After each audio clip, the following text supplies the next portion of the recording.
ना असं डायव्हर्जन्स आणि ट्रॅफिक लागलं की ॲक्च्युली जरा बरं वाटतं कारण की तेवढ्यापुरती असं ते कंटिन्युअस एकाच स्पीडवर चालवत एकाच त्या गाडी म्हणजे एकाच स्पीडमध्ये एकाच रोडवर कंटिन्युअसली चालवून ना असं ते रोड हिप्नोटिझम झाल्यासारखं वाटतं.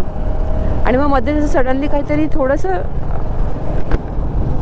थोडंसं डिस्ट्रॅक्शन मिळालं ना मध्ये डायव्हर्जनचं किंवा ट्रॅफिकचं की मग ते कट होतं हिप्नोसिस म्हणजे आपण जी तंद्री लागलेली असते ना ती कट होते. त्यामुळे जरा बरं वाटतं.